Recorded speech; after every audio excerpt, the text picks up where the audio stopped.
I was a painter. I painted beautiful pictures. I paint now, but nobody knows. Nobody can see me now. Something strange has happened to me, and I will tell you about it. In March, I decided to start a new painting, a masterpiece. So I left my house and rented a small studio. This is a good place for a painter, I thought. I'll create my masterpiece here. It was a small room, but I liked it. It was very peaceful, just the right space to think and paint. I started working on my painting, and I felt excited. Then strange things started happening. One afternoon, I was sitting at my easel, brush in hand, focused on the canvas. Suddenly, I thought, I need more blue paint. I had none left. I'll have to go to the store, I thought. I set my brush down, left the studio, and went to buy the paint. When I returned, I looked at the canvas and something was wrong. The brush I had left on the table was gone. I looked around the studio, under the table, on the chair, everywhere. It was nowhere to be found. I don't understand, I thought. I was confused but decided to ignore it and continue working. That night, another strange thing happened. I was lying in bed, the room completely still. Suddenly, I opened my eyes. What was that sound? I wondered. Then I heard it, a voice, a low whisper. Who's there? I asked out loud, but no one answered. The room was empty. I couldn't understand it. I was scared. What should I do? What was that sound? After that, strange events happened every day. But I had to finish my painting, so I stayed. The studio was small, only a bed, a table, a chair, and an old mirror on the wall.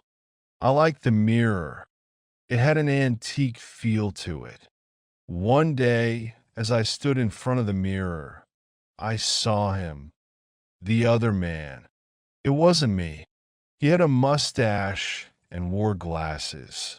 I closed my eyes, took a deep breath, and looked again. This time, I saw my face. That's strange, I thought. There was no one else there. I didn't understand that I went for a walk that day, avoiding the studio. I didn't want to see or hear anything strange. That night, I returned. The studio was quiet again. I looked in the mirror, and this time I saw my face, but I wasn't happy. I went to bed, but sleep wouldn't come. I'll leave tomorrow, I thought. I was frightened, but I had to finish my work. And then another strange thing happened. I woke up in the middle of the night, and the other man was standing by my bed. He spoke to me. You can't leave, he said. You belong here now. I opened my eyes wide, shivering with fear. I couldn't stay here anymore. I decided to leave. I quickly packed my things into a bag. I couldn't bear the thought of staying in that room another minute. But as I gathered my things, I felt even colder. I looked into the mirror again. This time, I didn't see the other man's reflection. But there was something wrong. There was no face at all. I reached out to speak, but no sound came from my mouth. I was silent, voiceless. And then I saw him, the other man, the one with the mustache. But he wasn't in the mirror. He was standing at my easel, holding my paintbrush, painting on my canvas. He was finishing my masterpiece with my brush. I was furious, but I couldn't say a word. I couldn't stop him. Suddenly, I heard a knock at the door. A voice called, "Are you there?" It was my friend, someone who knew me well. "I need to see you," he said. I felt a moment of hope. My friend would help me, I thought, but I couldn't move. The other man went to the door, opened it, and greeted my friend. "Come in," he said. "Come see my painting. I'm finishing my masterpiece." My friend entered the room and smiled. He looked at the man with the mustache. "Oh, you have a mustache now," he said, not noticing anything strange.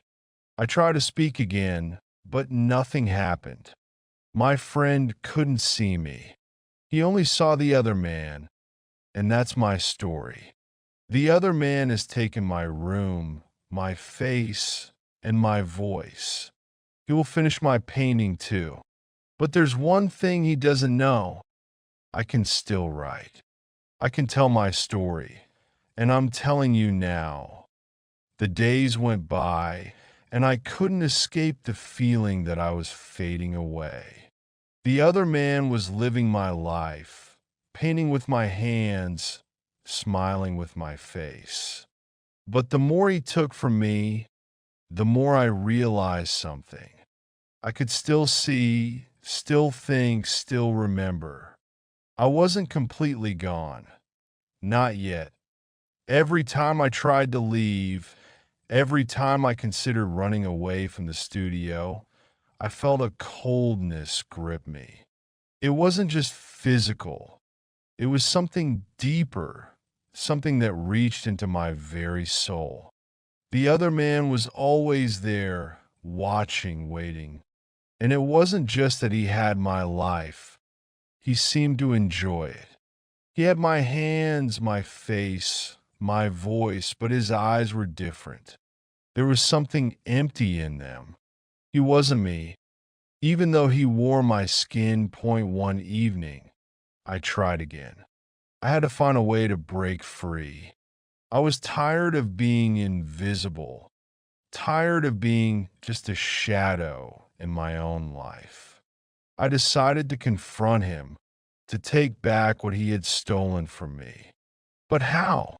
How could I defeat a man who had all the power in this room, in this world that was slowly becoming his?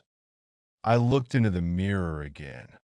I saw him standing there, holding my brush, painting with the same steady hand that I once used.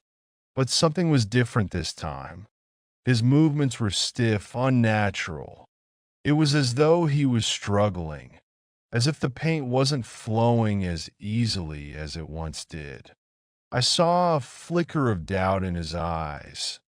This was my chance that I took a step forward, closer to the mirror. The other man glanced at me, his face shifting ever so slightly. But instead of retreating, he stood frozen, staring into the glass. His reflection wasn't the same. It wavered, blurred. His smile faded, replaced by an expression I couldn't quite read that I reached out, my fingers trembling. I touched the mirror, feeling the cool glass against my skin. For a moment, I thought it was just a trick that nothing would change. But then I felt something shift. My reflection began to move independently. It wasn't him anymore. It was me dealt with a surge of hope. I stepped forward and reached for the paintbrush he was holding. It was the only thing left that belonged to me. As my fingers brushed against the bristles, I felt a warmth return to my hand.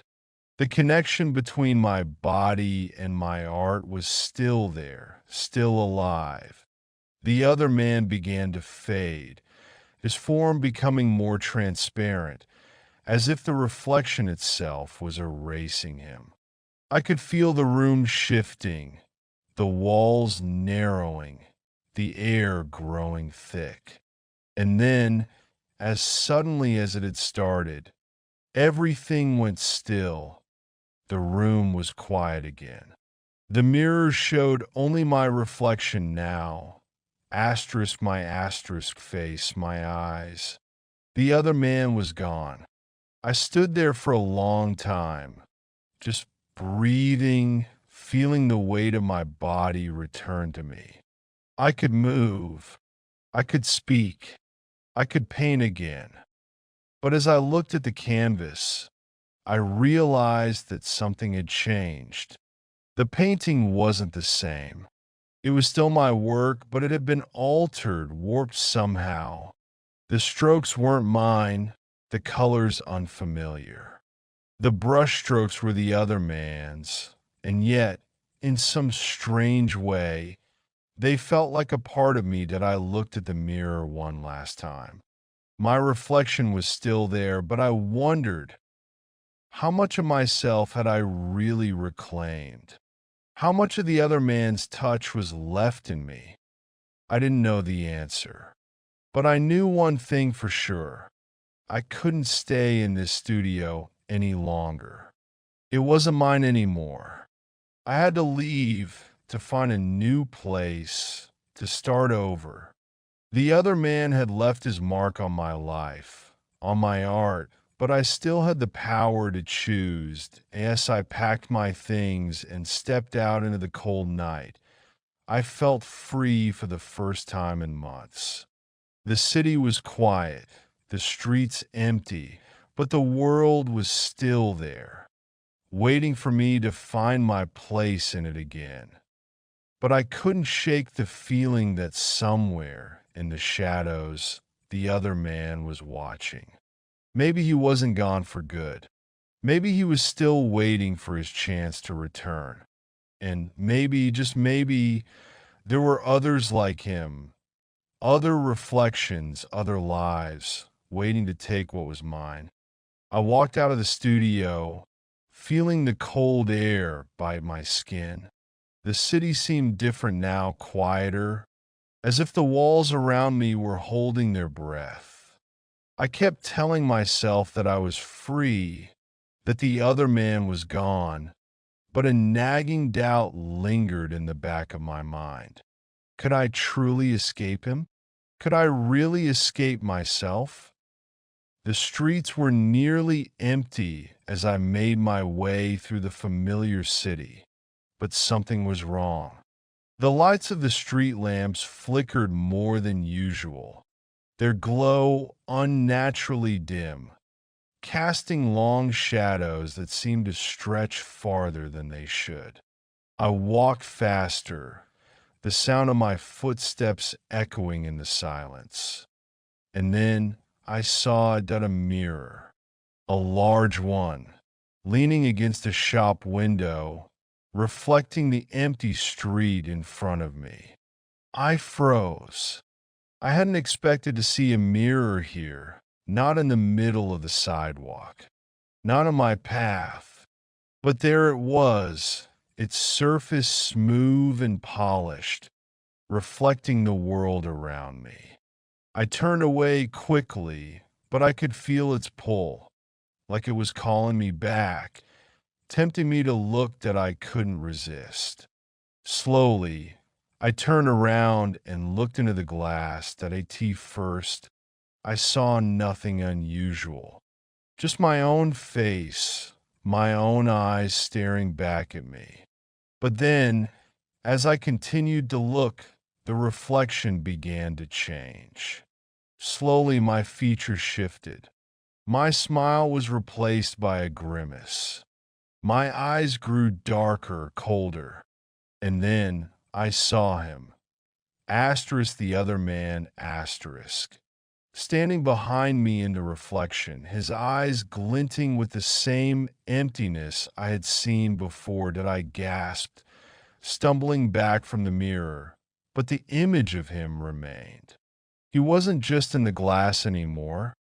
He was inside me, a part of me.